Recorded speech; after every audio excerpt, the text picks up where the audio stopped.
Assalamualaikum warahmatullahi wabarakatuh. Selamat berjumpa kembali dengan channel kita Ilma Educate. Salam, semoga bahagia semua.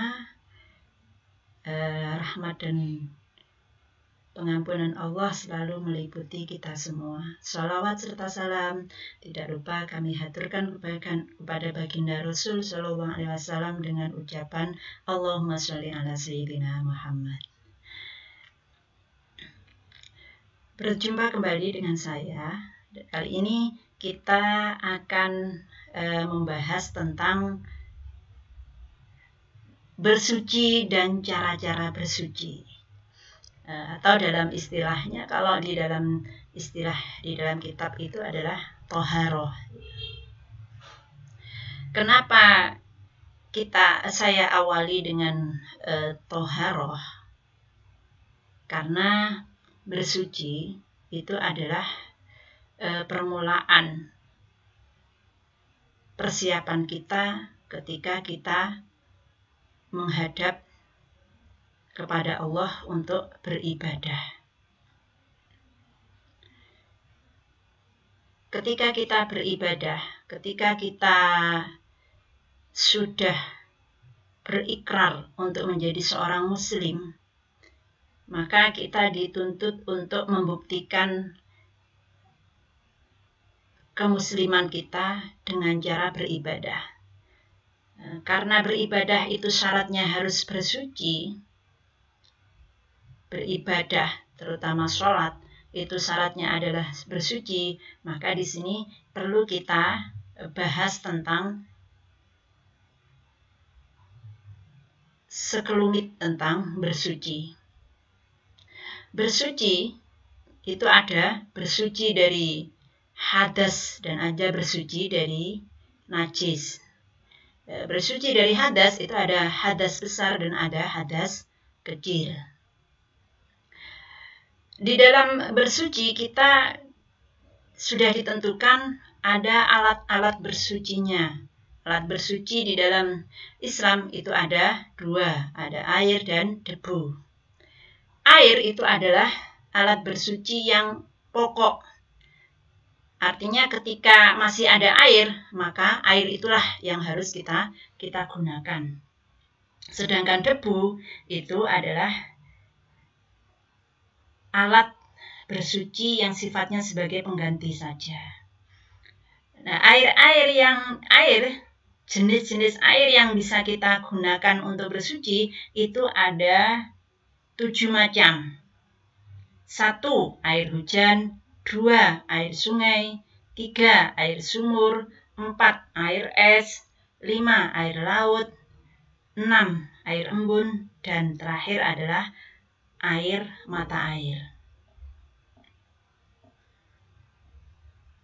Dari ketujuh macam air tersebut bisa kita golongkan menjadi 4 golongan. Ada yang disebut dengan air mutlak, ada yang disebut dengan air musyammas, ada air yang disebut dengan mustakmal, dan air mutanajis. Air mutlak itu adalah air yang bisa digunakan untuk bersuci, itu umumnya adalah air mutlak. Apa yang dinamakan dengan air mutlak itu? Air mutlak itu adalah air yang tidak berbatasan tetap. Air yang tidak berbatasan tetap.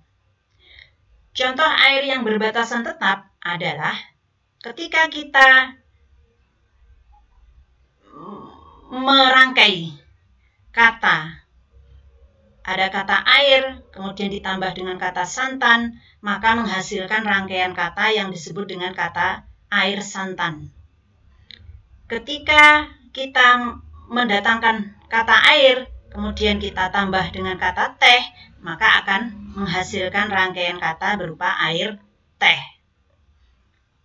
Baik air santan atau air teh itu adalah kata air yang sudah dibatasi dengan kata santan, berarti menjadi air santan saja.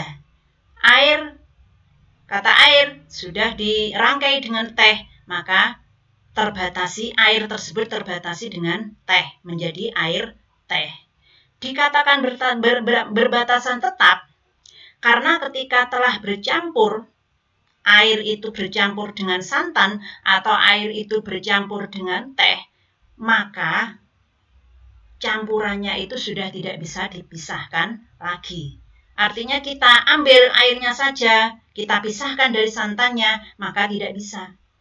Air teh juga begitu, ketika air itu kita ambil airnya saja, kemudian kita pisahkan dari tehnya, maka air tersebut tidak bisa terpisah. Inilah yang dinamakan dengan air yang berbatasan tetap. Jadi sudah terbatasi, tetap tidak bisa diotak-atik lagi, tidak bisa dipisahkan lagi. Ini yang dinamakan dengan air yang berbatasan tetap. Nah, air mutlak itu air yang tidak seperti itu, air yang tidak berbatasan tetap. Jadi air mutlak itu adalah air yang tidak berbatasan tetap. Hukumnya air mutlak itu adalah suci dan mensucikan. Suci itu dari segi airnya sendiri bisa dikonsumsi, bisa diminum. Mensucikan itu artinya bisa untuk membersihkan atau mensucikan benda lain. Berbeda dengan air yang tidak berbatasan tetap. Jadi contohnya air mutlak itu adalah air yang tidak berbatasan tetap. Maka contohnya seperti macamnya air yang 7 tadi. Contohnya misalkan tadi itu kan ada air sungai, ada air laut, ada air sumur. Kita ambil contoh air ditambah sungai, merangkai menjadi rangkaian kata air sungai. Kita ambil kata air ditambah dengan kata laut, merangkai rangkaian kata air laut. Kita ambil contoh lagi air ditambah dengan kata sumur, maka menjadi rangkaian kata berupa air sumur. Gabungan dari kata air dan sungai, air dan laut, air dan sumur, menjadi air sungai, menjadi air laut, menjadi air sumur. Gabungan kata tersebut ketika dipisahkan, maka akan tetap bisa terpisah. Artinya apa? Artinya ketika air, kita ambil airnya saja, kita pisahkan dari sungai, maka air tersebut tetap bisa dipisahkan. Air laut, kita ambil airnya saja, kita pisahkan dari lautnya, maka air tersebut bisa terpisahkan. Ada air sumur, kita ambil airnya saja, kita pisahkan dari sumurnya, maka bisa terpisahkan. Nah, inilah yang dinamakan dengan air yang tidak berbatasan tetap. Jadi yang dimaksud air yang tidak berbatasan tetap itu adalah air yang ketika bercampur dengan kata lain atau dengan benda lain, dia masih bisa dipisahkan. Itu namanya tidak berbatasan tetap. Hukumnya itu suci dan mensucikan. Suci dalam artian bisa dikonsumsi dan mensucikan benda lain itu adalah bisa untuk mensucikan benda lain. Jadi mensucikan itu artinya bisa mensucikan benda lain. Yang kedua adalah air musyammas. Air musyammas itu adalah air yang terkena sinar matahari di dalam wadah yang terbuat dari besi atau tembaga. Hukumnya itu suci. Suci bisa diminum, bisa dikonsumsi.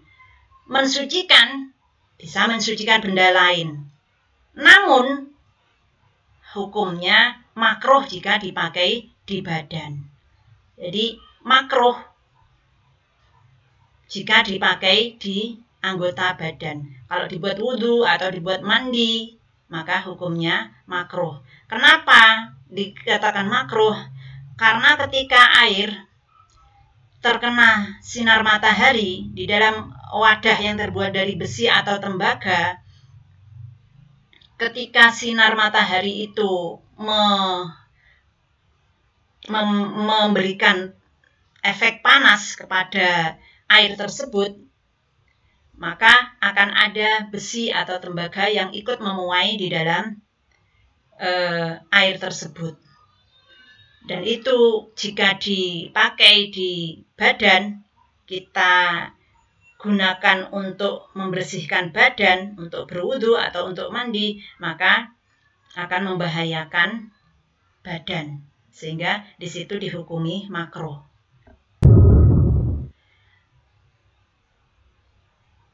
Selanjutnya adalah air mustakmal. Air mustakmal adalah air yang telah digunakan untuk bersuci dan menghilangkan hadas.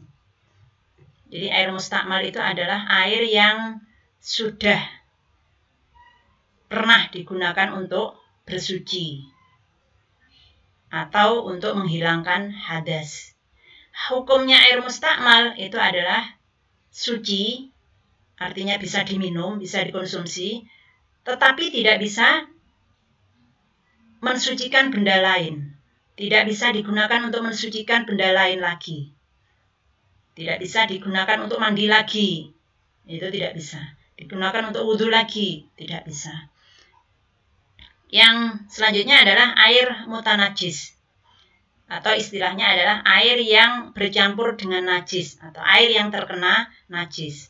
Air mutanajis itu ada dua macam, dua jenis. Yaitu air yang kurang dari 2 kolah dan air yang berjumlah 2 kolah atau lebih. 2 kolah itu ukurannya 270 liter. Nah, kalau diukur dengan ukuran liter, maka 270 liter. Jadi ada 2 macam. Air yang terkena najis itu ada 2 macam kategori. Jika air itu kurang dari 2 kolah, bagaimana? Dan jika yang 2 kolah atau lebih, maka bagaimana? Lebih jelasnya begini, air mutanajis yang kurang dari 2 kolah atau air yang kurang dari 2 kolah terkena najis, berubah atau tidak berubah salah satu sifatnya, maka hukumnya najis. Contoh, ada air 1 gelas atau 1 timba, kemudian terkena kotoran hewan, kotoran cecek misalkan. Nampak perubahan salah satu sifatnya atau tidak? Salah satu sifatnya itu ada warna, rasa, dan bau.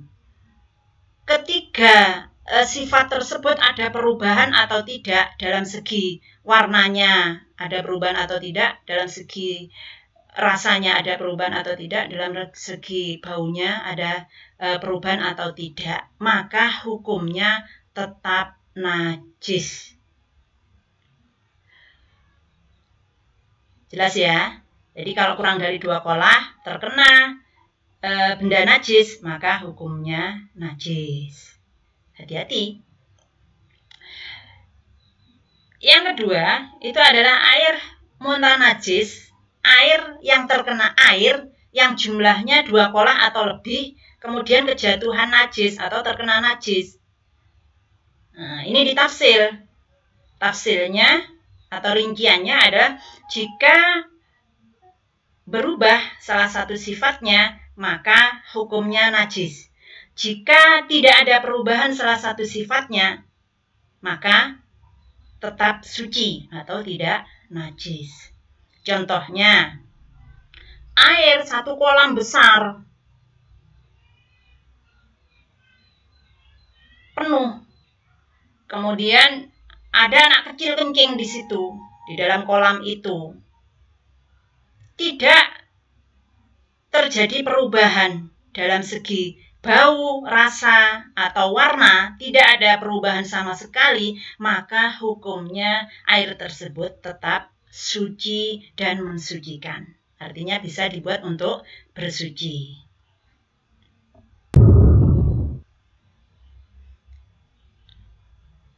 Selanjutnya, macam-macam najis dan cara mensucikannya. Najis itu ada 3. najis mughalladah adalah najis yang berat. Najis mutawasitoh adalah najis yang sedang. Najis mukhafafah adalah najis yang ringan. Najis mughalladah atau najis yang berat itu berupa air liurnya anjing dan babi. Cara mensucikannya itu adalah dengan dibasuh atau dicuci 7 kali. Salah satunya dengan menggunakan debu yang suci. Yang kedua, najis sedang. Yang termasuk kategori najis sedang atau najis mutawasitoh itu adalah air kencing manusia, hewan, tinja manusia dan hewan atau kotoran manusia dan hewan, darah haid, minuman keras, bangkai hewan, selainya ikan laut dan belalang. Jadi itu najis mutawasitoh. Najis yang ringan atau najis mukhafafah itu adalah berupa air kencingnya bayi laki-laki yang berusia kurang dari 2 tahun hijriah dan belum pernah makan kecuali air ASI-nya ibu. Cara mensucikan najis. Untuk najis yang berat atau najis mughalladah, cara mensucikannya yaitu dengan cara dicuci 7 kali, salah satunya dengan menggunakan debu atau dicampur dengan debu yang suci. Kenapa harus seperti itu? Karena najis, ainnya atau zatnya najis yang berupa air liur anjing atau babi, itu menurut penelitian tidak bisa hilang jika hanya dibasuh dengan air saja, meskipun berkali-kali. Tetapi dengan cara salah satunya dicampur dengan debu, maka terbukti sesuai dengan penelitian itu adalah zatnya atau ainun najasahnya itu adalah bisa hilang. Yang kedua, najis mutawasitoh. Najis mutawasitoh tadi yang termasuk golongan najis mutawasitoh itu adalah air kencing, kotoran manusia, kotoran hewan, dan sebagainya. Itu bisa dihilangkan. Cara menghilangkan najisnya adalah dihilangkan dulu atau dibersihkan dulu zatnya, najisnya. Jadi benda najisnya itu dihilangkan dulu, entah disikat atau dikocek, pokoknya dihilangkan. Baru kemudian disabun. Ketika sudah hilang, disabun. Setelah disabun, dikocek, dibilas sampai bersih. Bersih itu tandanya adalah sudah tidak ada gelembung atau busanya sabun, itu sudah tidak ada. Gitu. Jadi kalau masih ada busanya sabun, berarti itu belum bersih.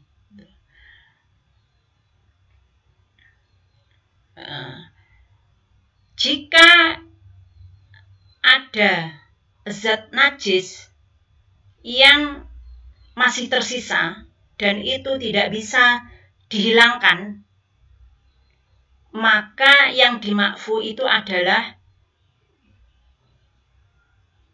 hanya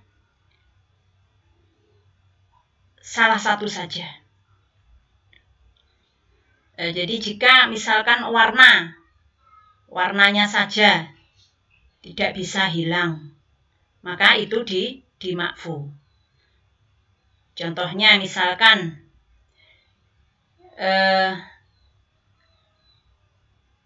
celana dalam yang terkena darah haid itu kan sulit untuk menghilangkan, kadang sulit untuk dihilangkan.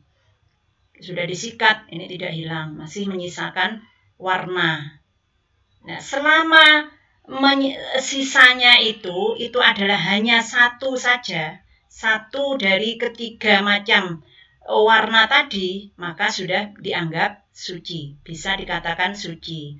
Jadi jika misalkan celana dalam yang terkena darah haid kemudian dicuci, ternyata warnanya tidak bisa hilang, tetapi bau dan rasanya tidak ada. Karena sudah dikocek dan sudah dicuci pakai sabun, ketika dicium baunya adalah sudah bau sabun, tetapi warnanya masih tetap ada, tidak bisa hilang, maka yang seperti itu sudah dianggap suci.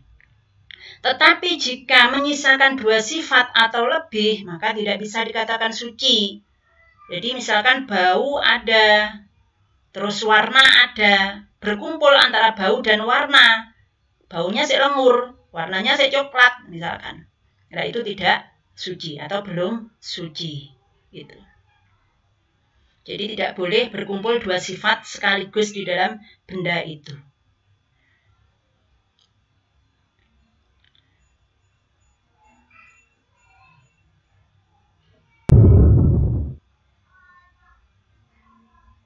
Kemudian najis mukhafafah atau najis yang ringan itu dengan cara dipercikkan air pada area yang terkena najis. Jadi tadi itu najis, cara mensucikannya najis mukhafafah adalah hanya dengan dipercikkan air pada area yang terkena kencing. Kencingnya bayi laki-laki yang belum berusia 2 tahun. Nah, sudah selesai. Sekian penjelasan dari saya. Semoga bisa dimengerti dan kita bisa melaksanakannya sebagai persiapan kita ketika kita akan beribadah kepada Allah.